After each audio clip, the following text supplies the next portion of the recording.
everyone, my name's Mark Clark.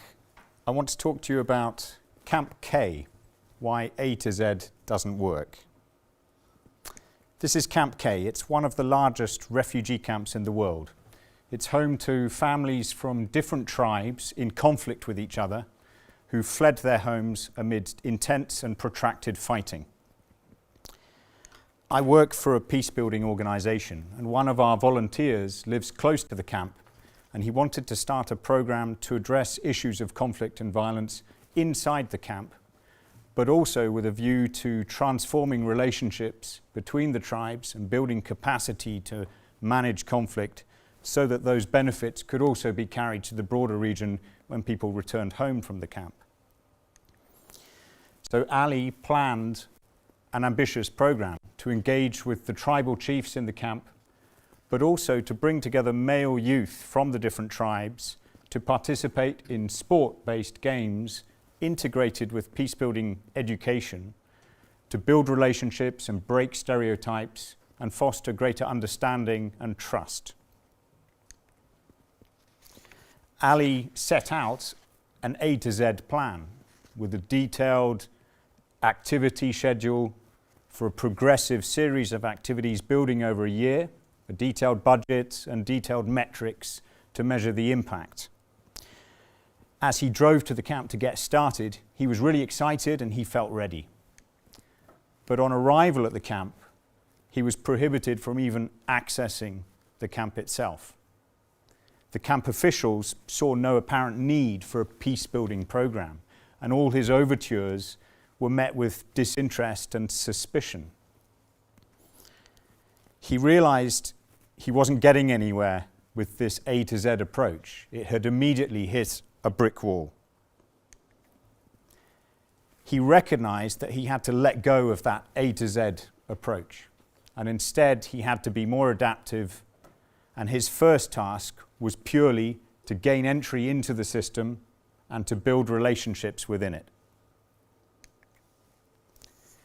He identified child health as one of the priority concerns for the refugees in the camp. So in fact, he started a health program for children and mothers in the camp, nothing to do with peace building. The program grew really quickly, and Ali and his fellow volunteers became welcomed and well known in all the different tribal sectors of the camp. Most of the families in the camp were headed by women, because the men had been killed or were still fighting or had stayed behind to secure their property. So talking with the mothers, Ali learned that one of the things they wanted was more activities for their children so that they themselves could have more free time to make handicrafts, to sell, to earn income. This was Ali's opportunity to start his original sport-based activity plan. So he trained some more volunteers and began sport-based activities for boys in the camp. Bringing together boys from different tribes, the activities grew quickly and spread to all the different tribal sectors in the camp.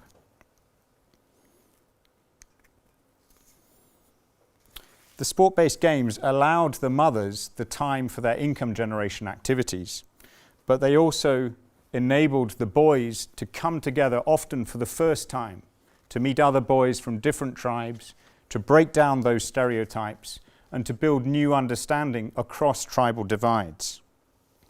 Over several months, the activities were well observed by the tribal chiefs, who also valued highly the feedback from the mothers about their newfound free time and increased income. So at the request of the mothers, and having gained some acceptance with the tribal chiefs, Ali proposed the possibility of extending the sport-based activities to girls also, something completely unacceptable in that very conservative local culture. The chiefs were really resistant to this, and they gave several reasons why it couldn't be possible. The activities would have to be facilitated purely by females. They couldn't take place within the sight of men. They couldn't require immodest clothing and so on.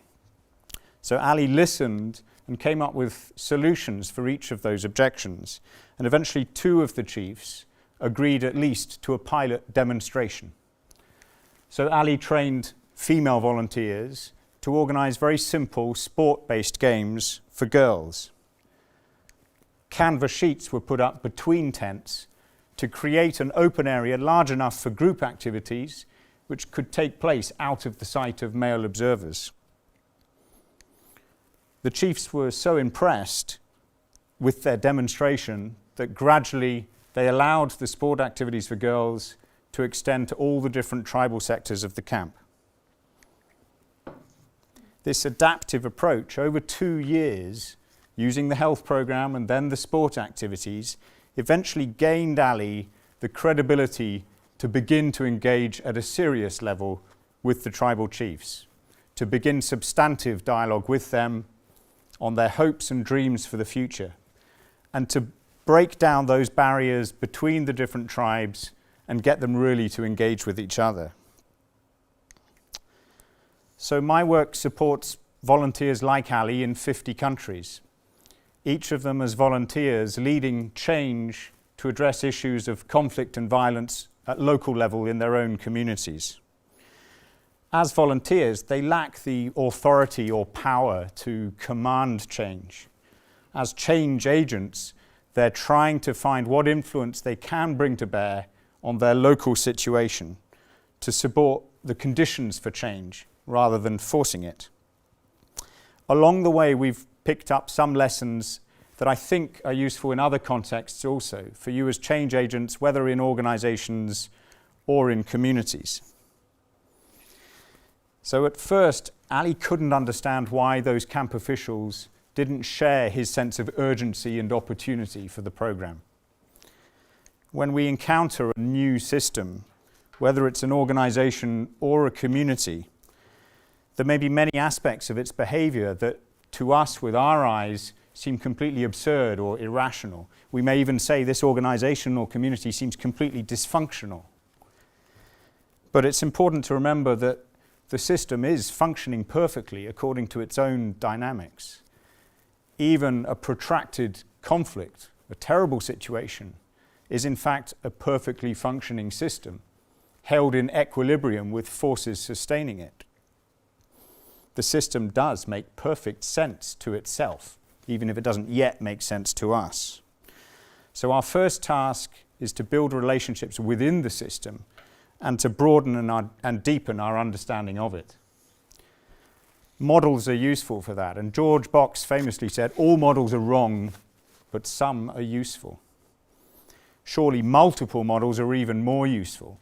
They help us suspend our preconceptions and our own worldview, and by embracing multiple models, we can gain multiple perspectives, each of which may just be a metaphor, but may give us useful insights. In our work, we found 3 models to be consistently useful in different contexts. You can try them out in your own organizations. The first one is transformative dialogue, a simple process that begins with the question, who needs to talk to whom? About what, why, and how. Usually those conversations require many cups of tea and coffee. The next model is the 5 colours model, I think familiar from CCC, helping us think through 5 different lenses: socio-political, rational, emotional, learning, and systems dynamics. And the 4 dimensions of conflict help us think through personal capacity issues, relational issues between people, structural issues put in place by rules or norms, and cultural issues around deep values and identity. It's worth trying these models both descriptively and prescriptively. Descriptively to gain a deeper understanding of the current situation, and prescriptively to identify possible courses for action and entry into the system.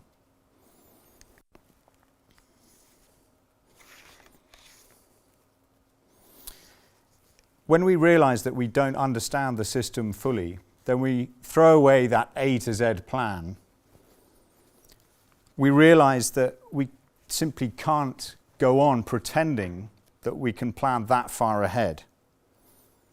letting go of that plan, that A to Z linear thinking, is difficult because it's the way we've been educated, it's probably the way we've been rewarded in our organizations. But letting it go does give us the freedom then to focus on the immediate achievable objectives. So for Ali, when his first step failed, his adaptive approach identified a completely different, demand-driven, achievable objective, B. And when he arrived at B, he took a fresh scan of the situation and saw what had changed. New relationships, new knowledge about the system, new opportunities. And he was able to identify the next objective, C. And so his program took a completely emergent stepping stone approach, always in the general direction of trying to engage with the different tribes, but taking the opportunities as they arose. It wasn't in Ali's original plan to address gender equity or to empower girls and women, but that was one of the emergent opportunities that he was able to seize along the way. When we let go of the A to Z plan, we can also let go of that impulse to try to change the entire system. Gareth Morgan's research predicts that an individual can only have influence over 15% of the world around them. That seems really depressing at first. You can't control 85% of the world around you. But if you can accept that, then it becomes hugely liberating. You stop trying to change the whole world and you focus your energies on the 15% where you really do have direct influence. As a change agent, you use your 15% to set the context for other people to use their 15% influence. And over time, with persistence, these small incremental steps aggregate to build up enough momentum to overcome the inertia of the status quo and get a shift to reach a tipping point where a real sustainable change can be secured. Ali was initially faced with that complete cultural prohibition against females taking part in sports activity. But through dialogue with the tribal chiefs, he was able to generate more options for action, to transcend their different perspectives and find a solution that was acceptable to all of them. Often in conflict, one aspect of identity becomes prioritized and communication becomes oversimplified and polarized. And if we only have a very limited view of the situation, then we have very limited options for action.